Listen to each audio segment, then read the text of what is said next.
"You're not invited to the wedding," my mom sneered. "All right then," I said, moving the $8,600 honeymoon money back into my account and canceling her flights.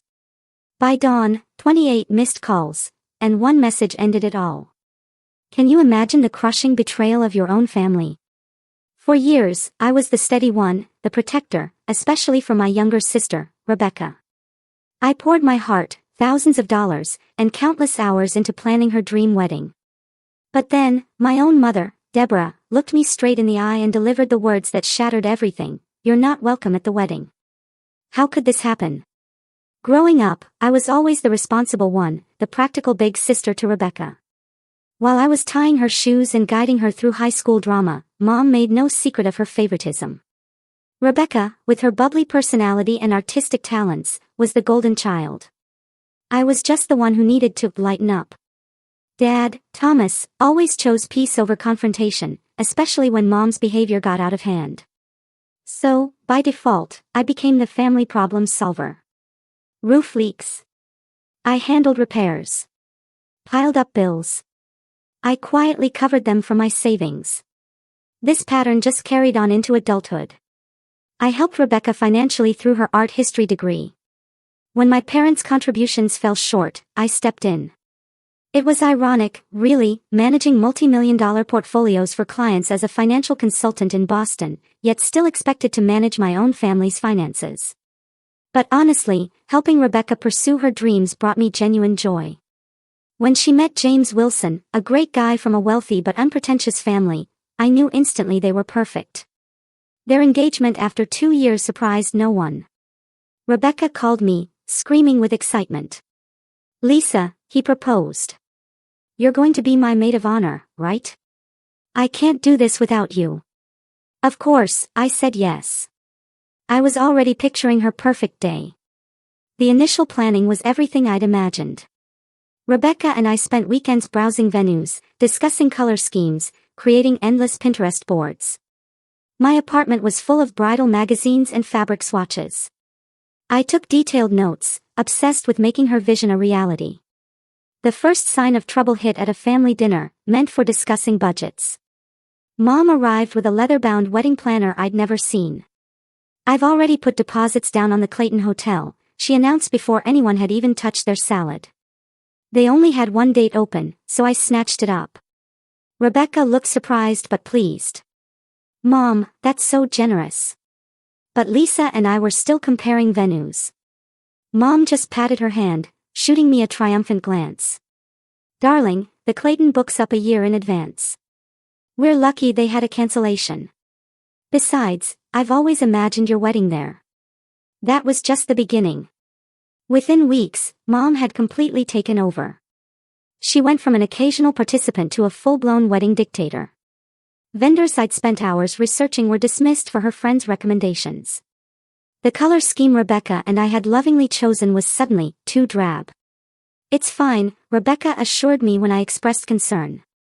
"Mom's really enjoying this, and it makes planning easier. Plus, she and Dad are contributing a lot financially." I bit my tongue, stepping back, still trying to help, but feeling more and more like an outsider. That feeling intensified when my cousin Megan started popping up in wedding planning photos on social media. Megan had always hovered around our family events, desperate to be part of the inner circle. Now she was suddenly accompanying Rebecca and Mom to vendor meetings I hadn't been invited to. In one Instagram photo, she was holding color swatches against bridesmaid dress options, a task I thought would be mine as maid of honor. "Rebecca seems closer to Megan these days," I casually mentioned to my boyfriend, Tyler, scrolling through yet another photo of them at a cake tasting. "Maybe it's just because Megan has more free time," Tyler suggested, always the voice of reason. "You've been slammed at work." I nodded, trying to push down the nagging worry. Rebecca and I had been each other's constants for 30 years. A few weeks of wedding planning couldn't change that, could it? But as spring progressed, the invitations to planning events stopped coming altogether. When I called Rebecca, her responses became vague and rushed. The detailed discussions about centerpieces and music were replaced with quick texts: "Mom's handling it," or "already figured it out."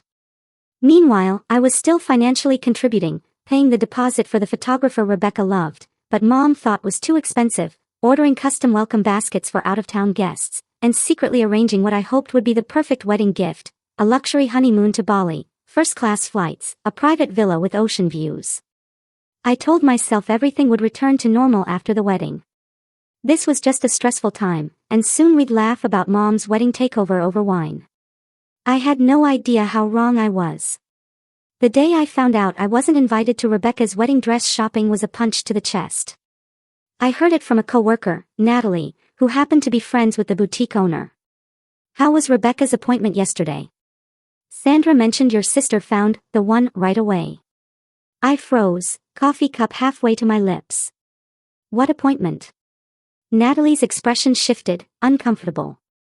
"Oh, at Elegant Moments. Sandra said your mom, sister, and cousin had champagne and spent hours there. I just assumed you were there, too."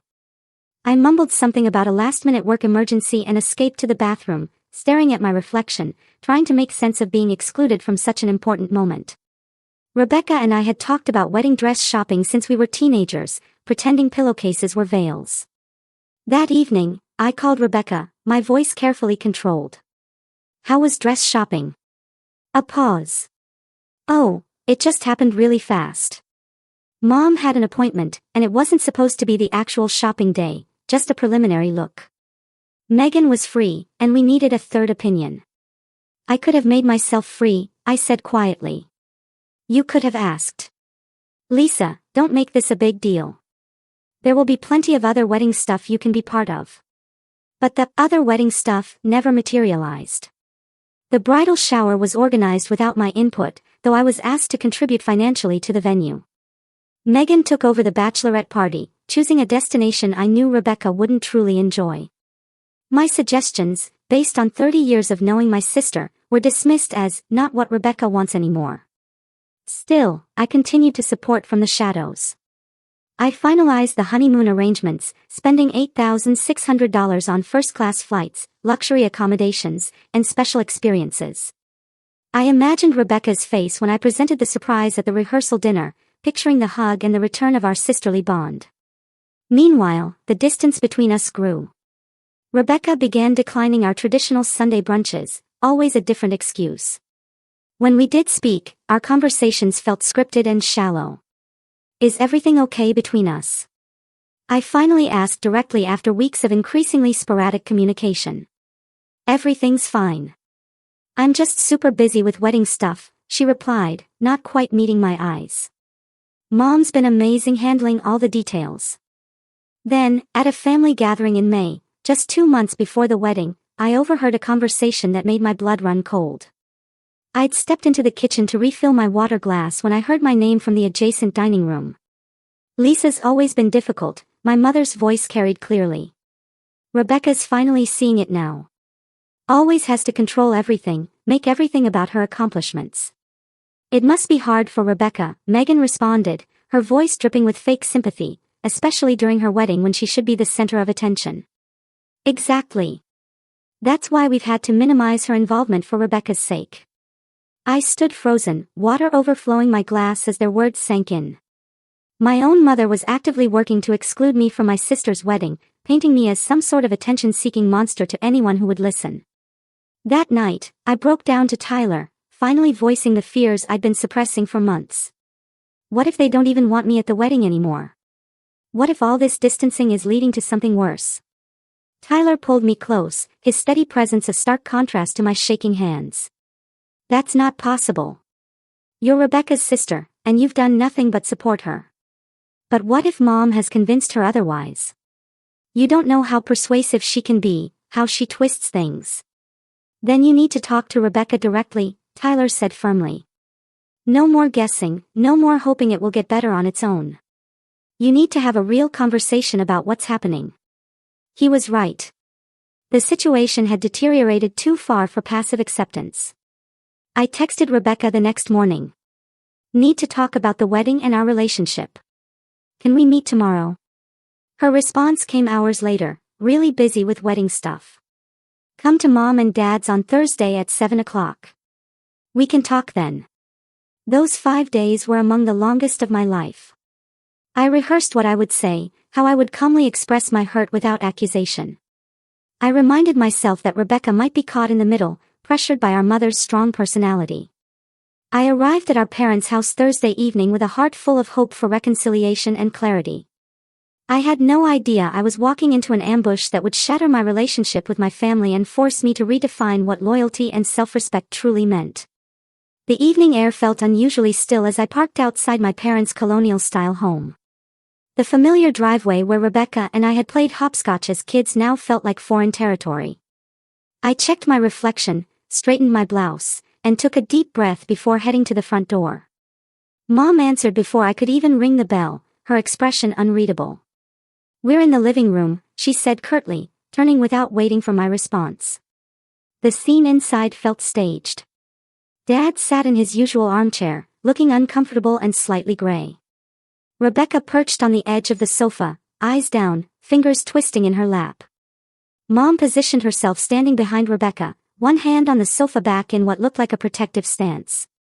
And there, in what had always been my spot during family discussions, sat Megan, looking simultaneously smug and concerned. "What's going on?" I asked, remaining standing when no one offered me a seat. "Rebecca, I thought we were going to talk about the wedding." "That's why we're all here," Mom interjected before Rebecca could speak. "There's something you need to understand about the wedding." A strange stillness settled over me, a calm before a storm I could feel approaching. "We've been discussing things," Mom continued, her voice taking on the patronizing tone she'd perfected over decades as a family matriarch. "And we all agreed that your involvement in the wedding has become problematic." "Problematic?" I echoed, looking directly at Rebecca, who still wouldn't meet my gaze. "Your controlling behavior, your need to make everything about yourself," Mom said, ticking off points on her fingers like items on a grocery list.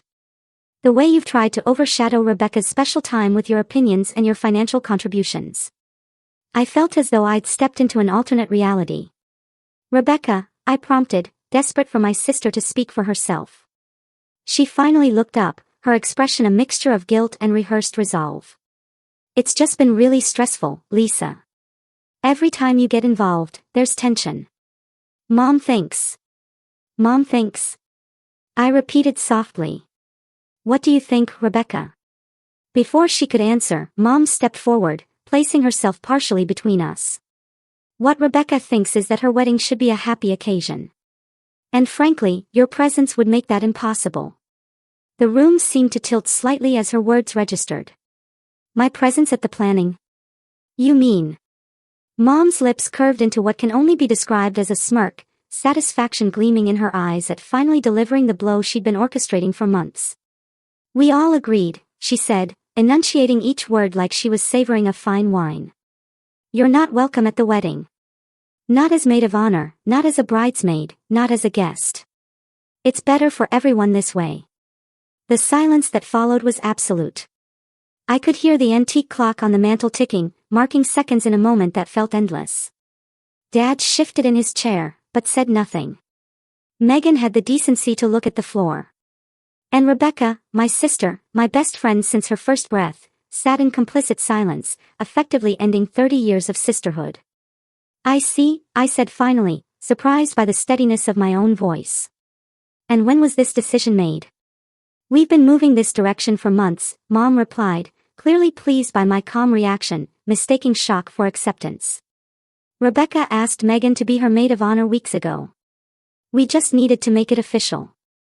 I turned to Megan, who now met my gaze with a challenging look. "Congratulations," I said flatly.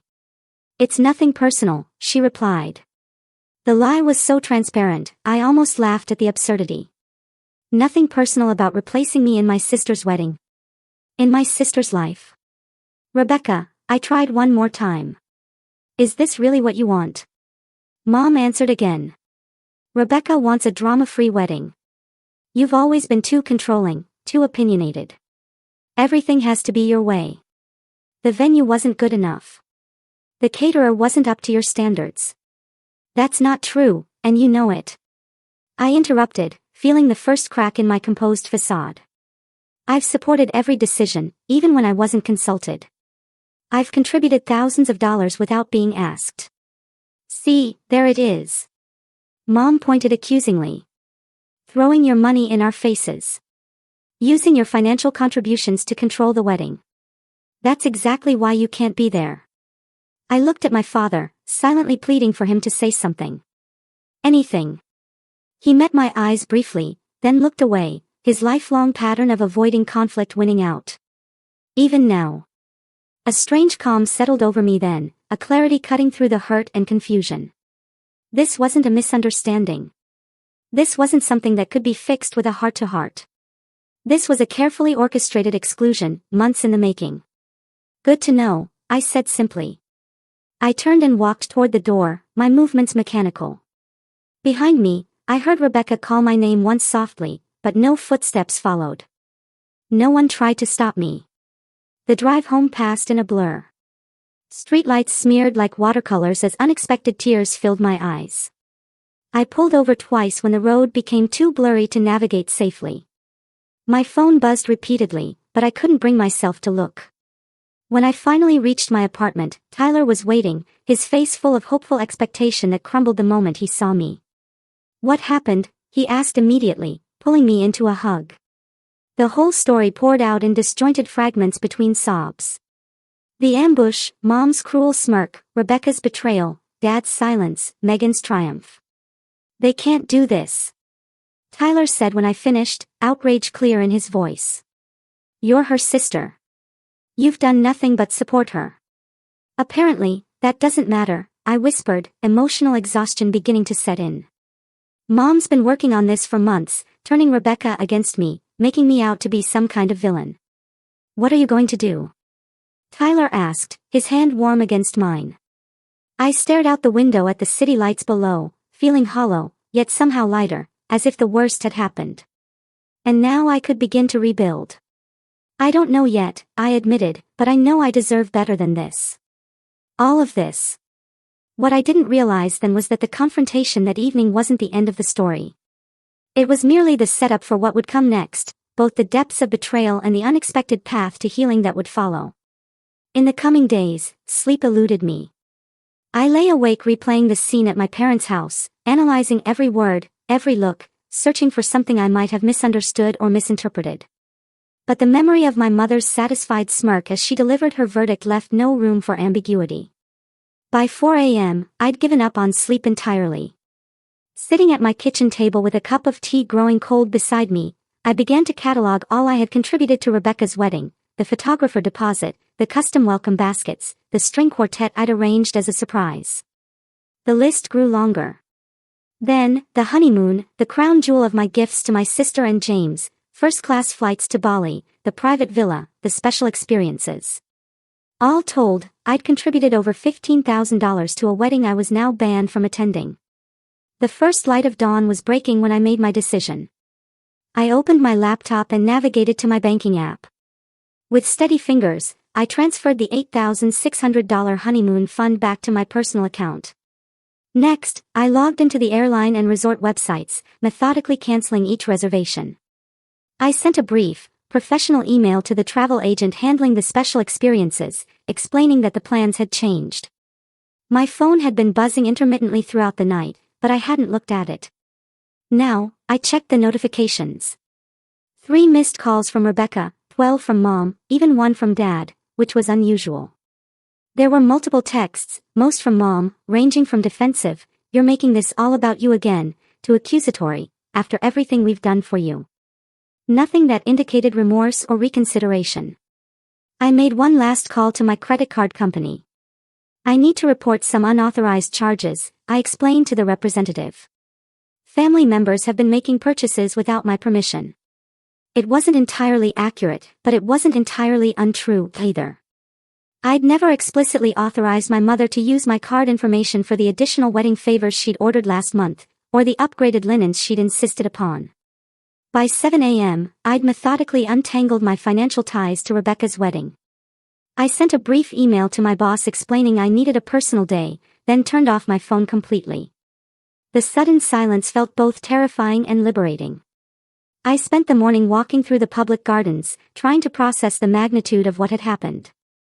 The betrayal felt physical, an actual ache beneath my ribs that intensified with each breath.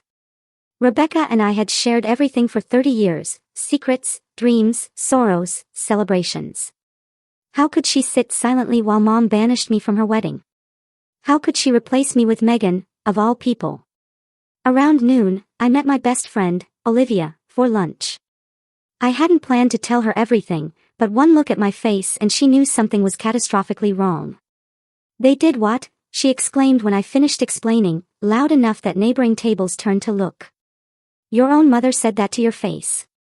I nodded, pushing salad around my plate without eating. And Rebecca just sat there, said nothing.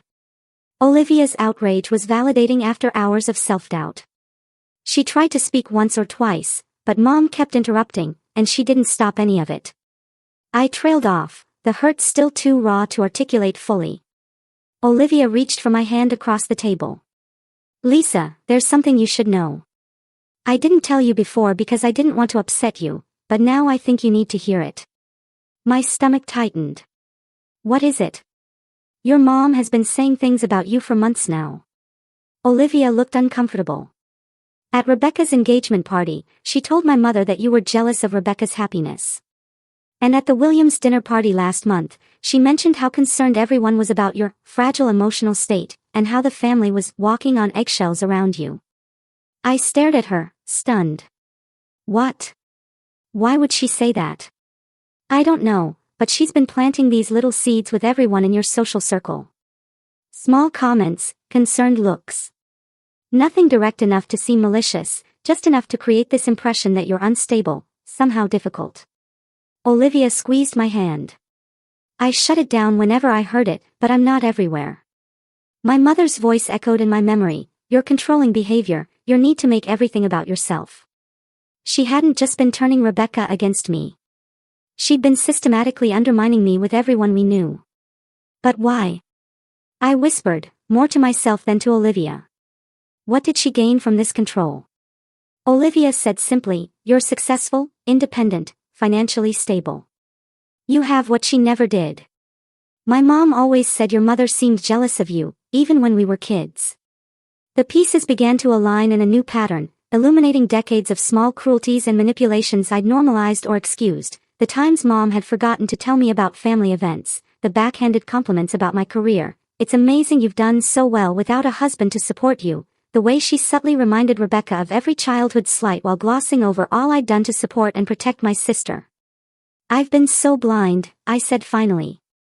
"You've been a daughter who wanted to believe the best about her mother," Olivia corrected gently.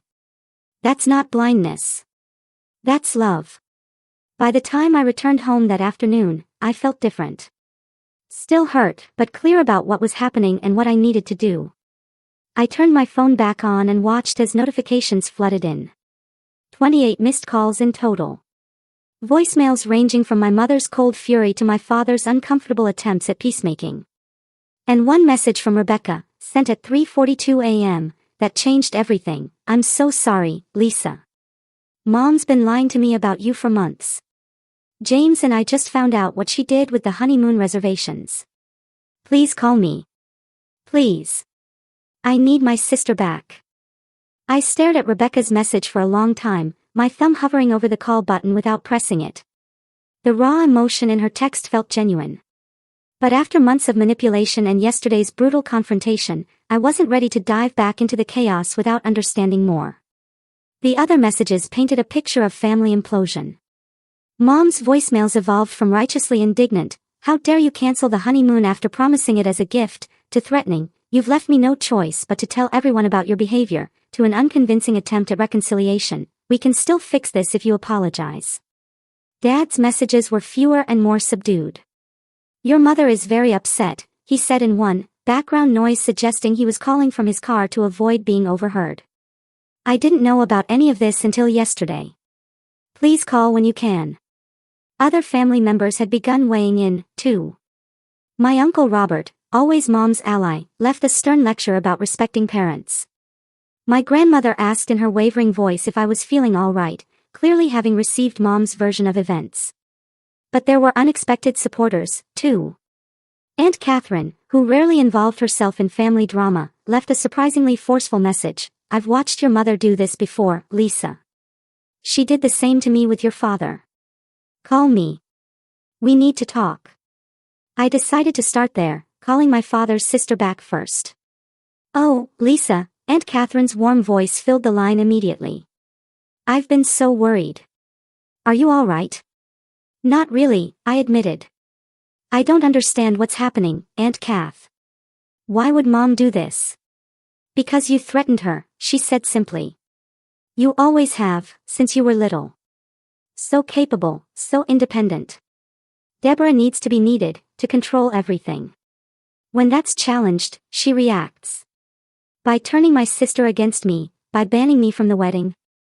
It's what she does, Catherine sighed. She did the same to me when I was your age. Your father and I were always close. But when he met Deborah, things changed.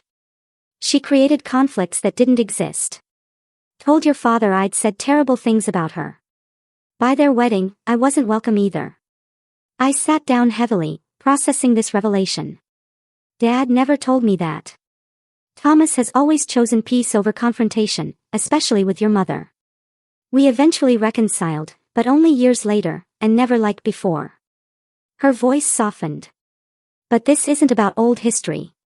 This is about stopping the pattern now, before your relationship with Rebecca is permanently damaged. After speaking with Catherine, I called my best friend from college, Andrea, who worked as a therapist. Without breaking confidentiality, she helped me understand the dynamics at play, narcissistic patterns, triangulation, the golden child/scapegoat dynamic that had shaped my relationship with Rebecca since childhood. The most important thing, Andrea emphasized, is protecting your own boundaries while leaving room for Rebecca to find her way back. She's been manipulated, too, remember. I was still processing this advice when my phone rang again. It was James, Rebecca's fiancé. Lisa, he sounded genuinely distressed. Thank God you answered. It's been chaos here. Rebecca's been crying for hours. What happened, James? I kept my voice neutral, not ready to extend trust. We found out what your mother's been doing.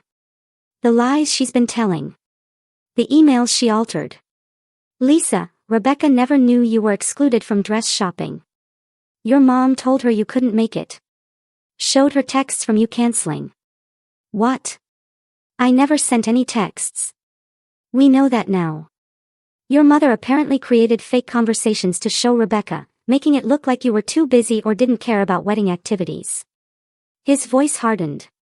When we confronted her, she admitted to changing the names in the contact list on Rebecca's phone, to rerouting some of your texts to her own phone. The level of deliberate manipulation was staggering.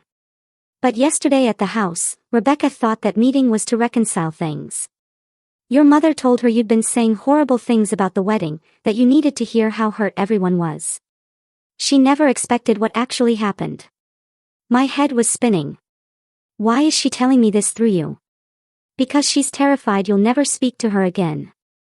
And because, he hesitated, your mother showed up at our apartment last night after you left. She was not well, screaming about ungrateful children, demanding we choose sides. It got bad enough that neighbors called building security. The situation was spiraling faster than I could process. I need to think, James. This is all too much. I understand. Just don't shut the door completely, okay? Rebecca loves you. She's been manipulated, too. I promised nothing, but said I'd be in touch soon. I barely had time to absorb this conversation before my work phone rang. It was Sandra, our office receptionist. Lisa, I hate to bother you on your day off, but there's a situation here. Your mother arrived about 20 minutes ago, demanding to see you. When I explained you weren't in, she's causing quite a scene in the lobby. My professional and personal worlds were colliding in the worst possible way. What is she doing exactly? Making accusations, telling anyone who will listen that you've stolen money from her, that you're experiencing some kind of breakdown. Sandra lowered her voice. Mr. Daniels is trying to handle it, but she's becoming increasingly erratic. I'll be right there, I said, grabbing my keys. The 15-minute drive to my office felt like entering a battle zone. Mom had never visited my workplace before, had shown minimal interest in my career beyond how it benefited the family financially. Now she was there, deliberately targeting the professional reputation I'd spent years building. I arrived to find security escorting my mother from the building, her voice carrying across the lobby. "You don't know what she's capable of. She's always been troubled." The embarrassment was acute, burning across my face as colleagues watched the scene unfold. Mr. Daniels, my direct supervisor, approached with concern. "Lisa, take whatever time you need to handle this personal matter," he said quietly. "Your work speaks for itself. No one here is paying attention to unfounded accusations." His support should have been comforting, but the public spectacle left me feeling exposed and violated. This wasn't just about a wedding anymore. Mom was actively trying to destroy the foundations of my life, my reputation, my relationships, my career. As security guided my mother to the parking lot, her eyes locked with mine across the lobby. Instead of the remorse or shame one might expect, I saw only cold fury and something worse, satisfaction at having disrupted my carefully ordered world. In that moment, something shifted within me. The hurt child seeking maternal approval disappeared, replaced by a clear-eyed adult who could finally see the pattern of manipulation for what it was. This wasn't love. This wasn't family. This was abuse. And it had gone on long enough. I returned to my apartment and made a decision. It was time to address this situation once and for all, not with emotional reactions, but with calm, irrefutable truth. I would meet with Rebecca and anyone else involved to lay out exactly what had happened and establish boundaries that would protect my well-being going forward. Whether those boundaries included attending the wedding or even maintaining contact with my mother remained to be seen. But for the first time, I understood that I deserved better treatment than I'd received, and I was prepared to demand it. 2 days later, I sat at a corner table in a neutral location, a quiet cafe halfway between my apartment and Rebecca's.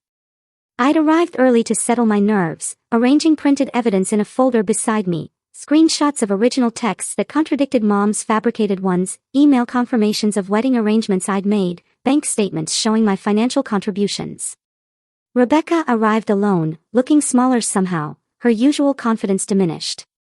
Dark circles beneath her eyes matched my own. "Thank you for coming," she said softly, sliding into the chair opposite me. "James isn't joining us?" I asked, having expected him after our phone conversation. "He's parking the car. I wanted a few minutes with just you first." Her hands trembled slightly as she arranged her purse beside her. "Lisa, I don't even know where to begin." I waited, giving her space to find her words. This wasn't how I'd pictured our first conversation after the confrontation, but nothing about this situation had followed expected patterns. "I believed her," Rebecca finally said, voice breaking. "All these months, Mom has been showing me texts from you canceling plans, telling me you thought my wedding choices were tacky, that you were too busy with your important career to be bothered with wedding details." Tears spilled onto her cheeks. I believed her because it was easier than thinking my mother would lie so completely, so deliberately. "She showed you fake texts?" I asked, still struggling to comprehend the extent of the deception. Rebecca nodded, pulling out her phone. "James figured it out. Look at this." She showed me her messaging app, scrolling to conversations with me. Except they weren't my words at all, messages dismissing wedding plans, complaining about costs, making snide remarks about her choices, all attributed to my number, but written in a voice nothing like mine. Mom had access to my phone. She created a contact with her number, but your name. When I thought I was texting you, I was actually texting her. Then she'd respond pretending to be you. Rebecca wiped her eyes. "And she deleted real messages from you. I never received half the things you sent me." The methodical nature of the deception was staggering. But what about when we saw each other in person? Surely you could tell something was off. We barely saw each other these past few months. Mom always had an excuse for why you couldn't make it to wedding events. And when we did meet, she was always there, controlling the conversation, interpreting everything you said in the worst possible light. Rebecca looked up as James approached the table. "She poisoned everything." James sat down, placing 3 coffees before taking a seat beside Rebecca. "Lisa, I'm so sorry. I should have seen what was happening sooner." "How did you figure it out?" I asked. "The honeymoon cancellation was the tipping point," James explained. When Rebecca got the notification, she was confused because she didn't even know about the Bali trip. Your mother claimed you had promised this elaborate honeymoon, but cancelled it vindicatively after being rightly excluded from the wedding. But that made no sense, Rebecca interjected. Why would you spend thousands on a honeymoon for us if you were as resentful as Mom claimed? So we started investigating, James continued, checking her phone records, comparing timestamps of messages. Once we started looking for inconsistencies, the whole fabrication fell apart. The final proof came when we found a folder on your mother's tablet. She'd actually been keeping screenshots of fake conversations she created, probably to keep her story straight. I pushed my folder across the table. I brought my own evidence, bank transfers, original emails, everything. As Rebecca and James reviewed the documents, their expressions shifted from shock to horror to indignation. The contrast between my actual words and actions versus what my mother had portrayed couldn't have been starker. That day at your parents' house, James said, Rebecca thought we were meeting to clear the air about miscommunications. She had no idea your mother was planning to ban you from the wedding. I froze, Rebecca admitted, shame evident in her voice. When Mom started saying those terrible things, claiming we'd all agreed, I was in shock. By the time I processed what was happening, you were already gone. Her hand reached for mine across the table. Lisa, I never agreed to exclude you from my wedding. Never. You're my sister, my best friend. I can't get married without you there. The validation of my experience brought a rush of emotion I hadn't expected. For months, I'd been gaslit into questioning my own perceptions, my own worth, and my family. We need to talk about Mom, I said once I could trust my voice again. This isn't normal behavior. This is deliberate, calculated manipulation. It gets worse, James said grimly. After you left that night, Rebecca confronted your mother.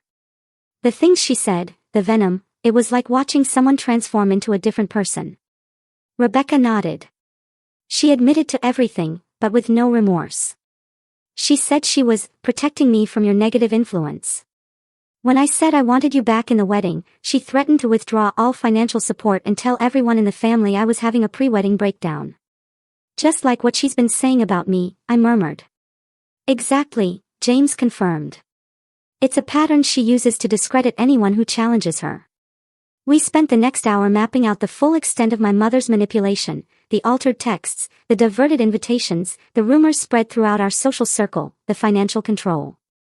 Each revelation built upon the last, creating a comprehensive picture of calculated emotional abuse spanning decades.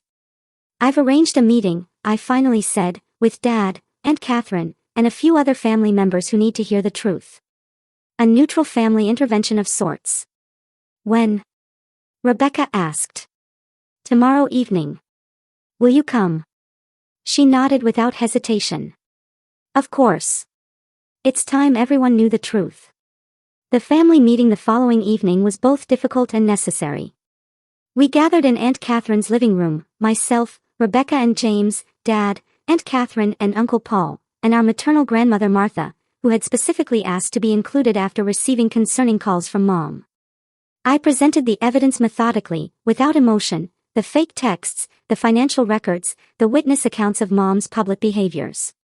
Catherine shared similar experiences from decades earlier. James described Mom's meltdown at their apartment. Dad sat silent throughout most of the presentation, his face growing increasingly gray as the evidence mounted. When he finally spoke, his voice was barely audible. I knew some of it, he admitted.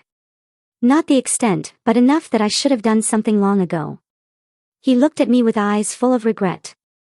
I chose peace over protecting you. I'm so sorry, Lisa. Mom arrived last, having been told this was a wedding budget discussion. Her confident entrance faltered when she saw the assembled group and the evidence spread across the coffee table. What is this? She demanded, eyes darting between faces. A chance for truth, I said simply. What followed was both predictable and painful: initial denial, accusations of conspiracy against her, attempts to win allies through familiar manipulation tactics. When those failed, rage, cold and cutting, then hot and uncontrolled. And finally, when cornered by irrefutable evidence, tears and claims of misunderstanding, of only wanting what was best for the family. I will not be treated this way, she declared when everyone remained unmoved by her performance.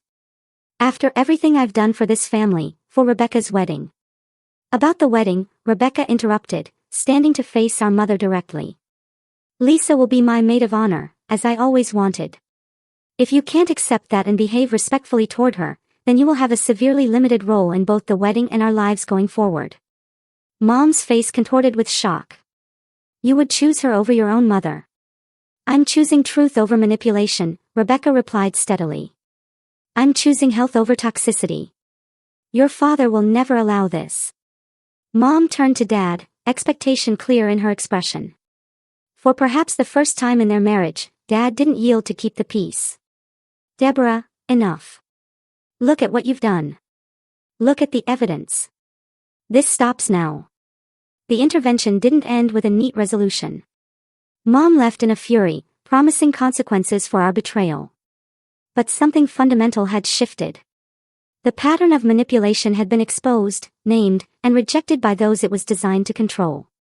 As difficult as family members and wedding dynamics go, we were far from the finish line.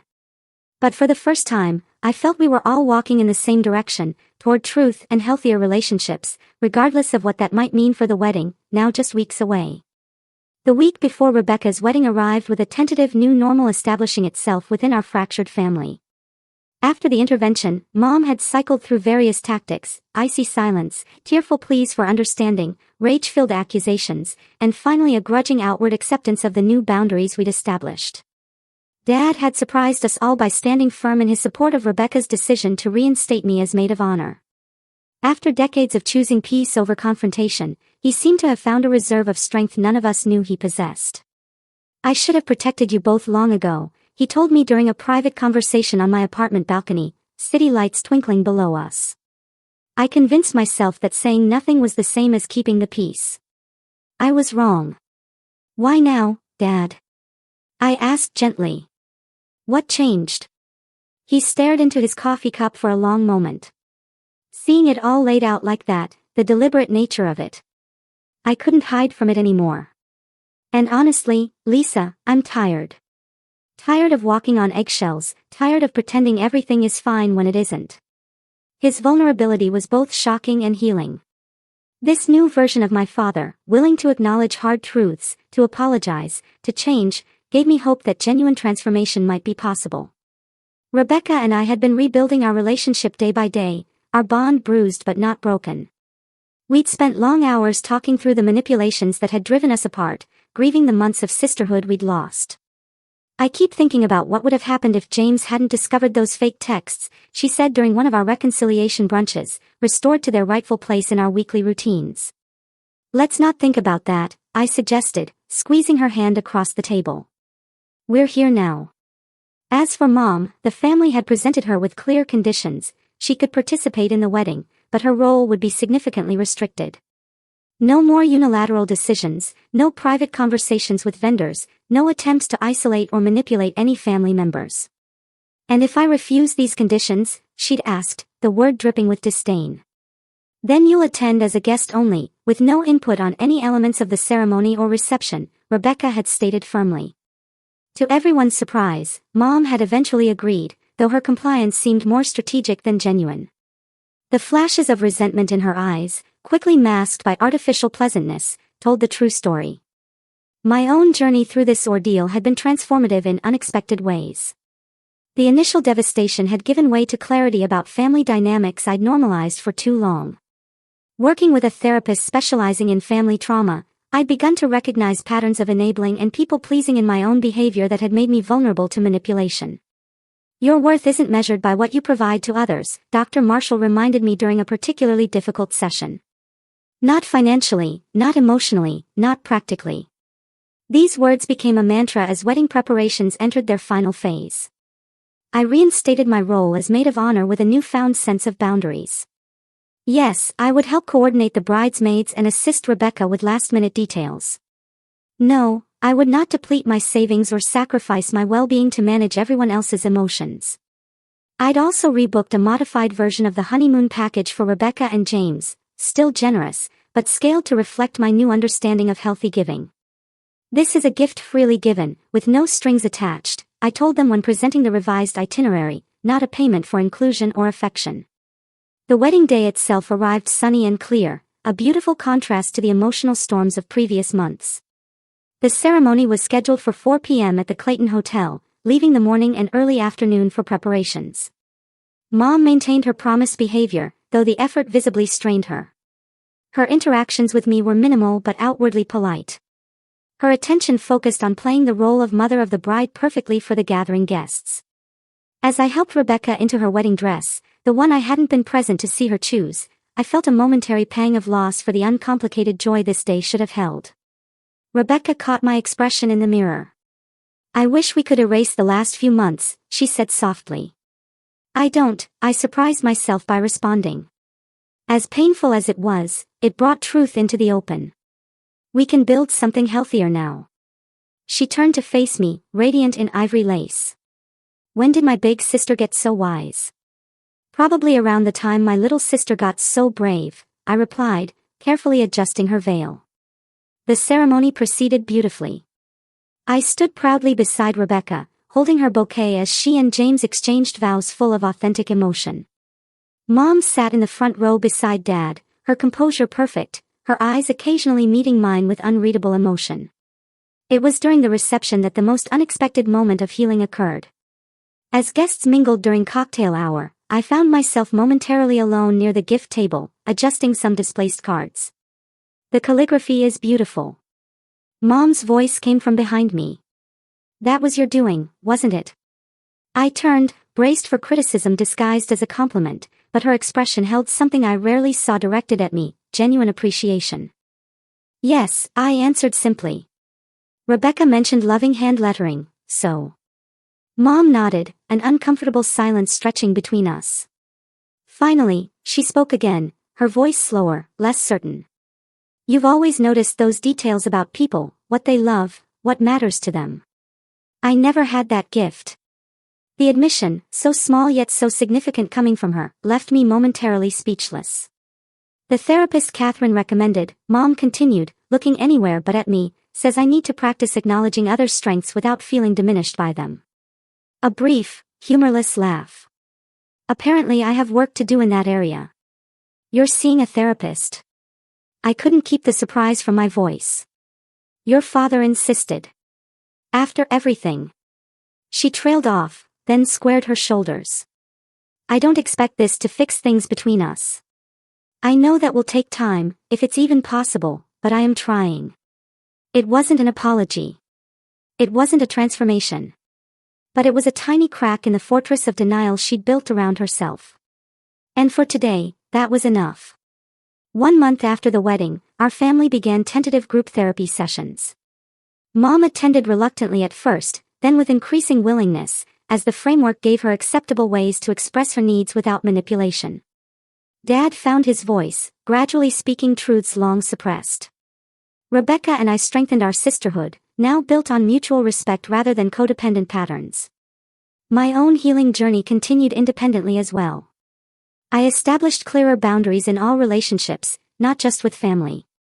I learned to recognize when my helping veered into unhealthy territory, and most importantly, I began to value myself apart from what I could provide or do for others. Tyler had been my rock throughout the entire ordeal, his steadfast support never wavering. 6 months after Rebecca's wedding, during a weekend hike to our favorite mountain overlook, he proposed. "Yes," I said without hesitation, but with one condition. He raised an eyebrow, waiting. "Our wedding planning stays between us. Small committee, clear boundaries, no drama." His laughter echoed across the valley below us. Deal. Life continued to evolve in the years that followed. Mom's progress came in fits and starts, some days showing genuine growth, others falling back into old patterns. Dad discovered a newfound confidence that revitalized not just his marriage, but his long-deferred personal interests. Rebecca and James welcomed their first child, making me an aunt to a little girl whose middle name, Lisa, brought tears to my eyes. And I learned perhaps the most valuable lesson of all, that forgiveness doesn't require forgetting. That boundaries aren't barriers to love, but foundations for its healthiest expression. And that standing firm in your own worth is not selfish, but essential. The journey from that devastating night when my mother said those cruel words, "We all agreed you're not welcome at the wedding," to where I stand now, wasn't direct or easy. It required courage to face painful truths, wisdom to distinguish healthy relationships from toxic ones, and strength to demand the respect I deserved. If you're facing similar family challenges or painful exclusions, remember that sometimes the hardest boundaries to set are the ones that ultimately lead to healing. Your worth isn't determined by others' ability to recognize it. And sometimes when the door to reconciliation seems firmly closed, it's actually the first step toward opening a healthier future. Have you ever had to choose between family harmony and your own self-respect? What did you do? I really want to know your stories.